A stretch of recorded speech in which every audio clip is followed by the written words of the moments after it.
तो मोदी जी, मेरी आपसे फिर से रिक्वेस्ट है, धर्मेंद्र प्रधान का इस्तीफा ले लीजिए।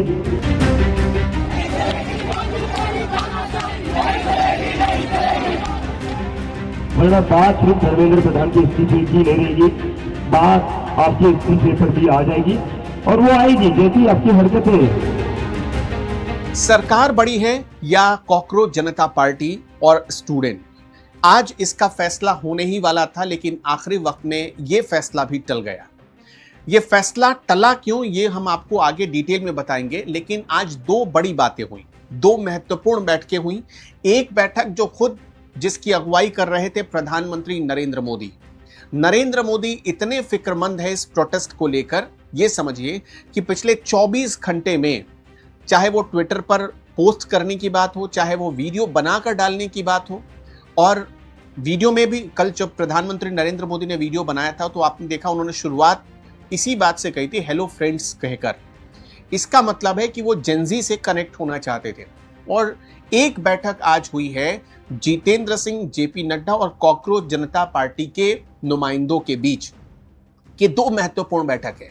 और इन दो महत्वपूर्ण बैठक से जो निकल कर आया है वही हम आपको इस वीडियो में आज बताने जा रहे हैं कि धर्मेंद्र प्रधान का इस्तीफा होगा या नहीं होगा, होगा तो कब होने जा रहा है और कैसे होने जा रहा है। सरकार ने धर्मेंद्र प्रधान को लेकर क्या कमिटमेंट किया है, सरकार ने बाकी जो सीजेपी की डिमांड्स थी उन पर क्या कमिटमेंट किया है, यही हम आपको डिटेल बताएंगे। लेकिन सबसे पहले आपके लिए जानना जरूरी है आज की कैबिनेट की मीटिंग के बारे में, जो काफी महत्वपूर्ण रही। भारत में सरकार पहली बार ऐसा कानून लाने जा रही है, मतलब इतना सख्त कानून लाने जा रही है जिसमें अगर क्वेश्चन पेपर लीक की घटना हुई तो 3 महीने के भीतर सजा सरकार दिलवाएगी। फास्ट ट्रैक कोर्ट में इस मामले की सुनवाई होगी और 3 महीने के भीतर, गौर करिएगा, सरकार ने इस पर खास फोकस किया है।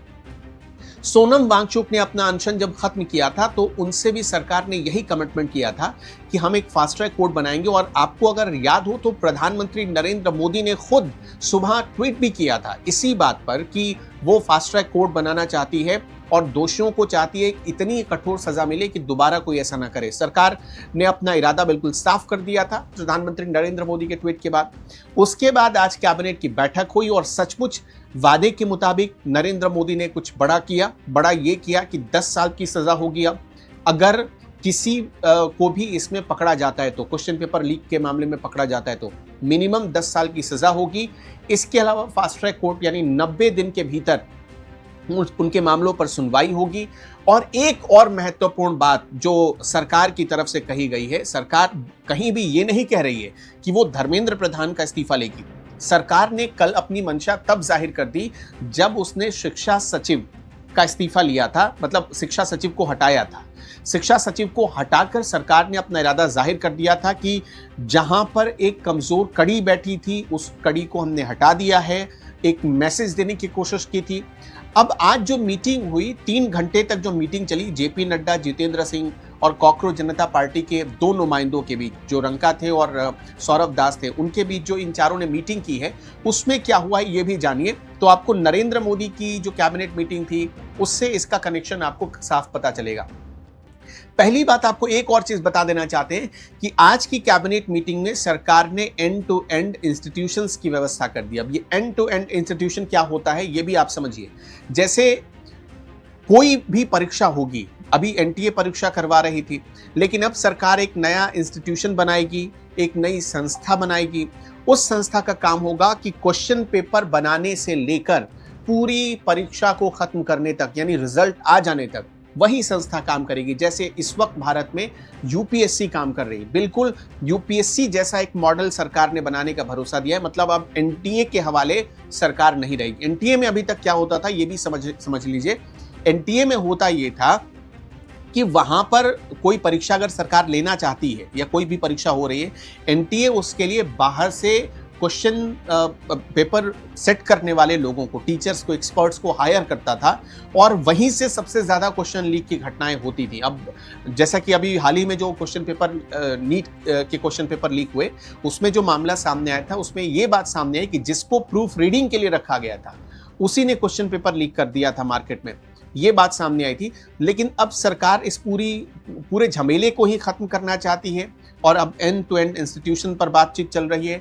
यूपीएससी जैसा एक मॉडल बनाया जाएगा, उसके तहत ये जो नीट की परीक्षाएं होती हैं उस दायरे में लाया जाएगा और बिल्कुल उसी तरह सेफ परीक्षाएं करवाई जाएंगी। सरकार ने ये भरोसा दिया है। एग्जाम रिफॉर्म का मतलब आप कह लीजिए कि सरकार ने कदम बढ़ा दिया है। एक और बड़ी बात आई थी, बार बार कही जा रही थी कि जो 20-21 परिवार के लोग जिन्होंने अपने बेटे, अपनी बच्चियों को या अपने बच्चों को खो दिया है, उनको मुआवजा मिले। इस पर भी आज बातचीत हुई है और इस पर भी सरकार ने सहमति दे दी है। अब आते हैं कि मीटिंग में क्या हुआ, उसकी डिटेल समझ लीजिए। जो मीटिंग चल रही थी उसमें सरकार ने ये डिसीजन लिया है, 3 मांगे जो नॉन नेगोशिएबल थी, वो 3 मांगे रखी गई थी सीजेपी की तरफ से। वो नॉन नेगोशिएबल मांगे क्या थी ये भी आप समझ लीजिए। पहले नंबर पर था धर्मेंद्र प्रधान का इस्तीफा, मतलब वो हर हाल में होना चाहिए। और आपने देखा कि वहां से निकलने के बाद जो सीजेपी ने प्रेस कॉन्फ्रेंस किया उसमें भी ये बात उन्होंने रखी है। पहली बात ये क्लियर हो गई थी। दूसरी चीज, सरकार ने इसको डिनाई कर दिया कि हम धर्मेंद्र प्रधान का इस्तीफा नहीं लेने जा रहे हैं, सड़क से किसी मंत्री का इस्तीफा नहीं लेंगे, ऐसा प्रचलन हम शुरू नहीं करेंगे। दूसरी चीज कि किसी भी छात्र पर एफआईआर नहीं होनी चाहिए, जो दूसरी डिमांड थी सीजेपी की, सरकार ने इसे मान लिया है। जो हमारे पास जानकारी है, सरकार ने ये भरोसा दिया है कि 20 जुलाई को जो प्रोटेस्ट हुआ था या 20 जुलाई के बाद जो प्रोटेस्ट हुआ था उसमें जितने छात्रों पर एफआईआर लॉन्च की गई है या जिन छात्रों को पहचान लिया गया है उन पर एफआईआर होने जा रही थी, अब नहीं होगी। किसी भी छात्र पर एफआईआर नहीं होगी, ये भरोसा दिया गया है। तीसरी चीज कि पेपर लीक के पीड़ित परिवारों को 1 करोड़ रुपए का मुआवजा मिले। जैसा मैंने आपको शुरू में बताया, कैबिनेट की मीटिंग में भी इस बात पर चर्चा हुई थी और यहां भी इस मीटिंग में भी इस बात पर सरकार ने सहमति दे दी है कि जो 21 परिवार हैं उन परिवारों को उनके अपने बच्चों को खोने के गम के तौर पर, या आप ये कह लीजिए कि सरकार ने अपनी गलती मानते हुए वहां पर 1 करोड़ रुपए का मुआवजा देने का भरोसा दिया है। तो ये कुल मिलाकर 3 में से 2 मांगे सरकार ने मान ली हैं और बाकी चीजें सीजेपी पर छोड़ दी हैं। बहुत एक अच्छा माहौल रहा ये। आप अगर सौरभ दास को सुनेंगे, अगर आप रंका को सुनेंगे तो आपको पता चलेगा कि ये पूरी बातचीत एक अच्छे माहौल में हुई है और खास तौर पर सरकार का फोकस है कि ये जो प्रोटेस्ट है, इस प्रोटेस्ट में जो बड़ी बात यानी नीट क्वेश्चन पेपर लीक को लेकर जो बात सामने आ रही थी उसका एक परमानेंट सॉल्यूशन निकाल दिया जाए ताकि फिर दोबारा किसी भी परीक्षा का क्वेश्चन पेपर लीक ना हो। सरकार इसीलिए ये एंड टू एंड इंस्टीट्यूशन पर ज़्यादा फोकस कर रही है।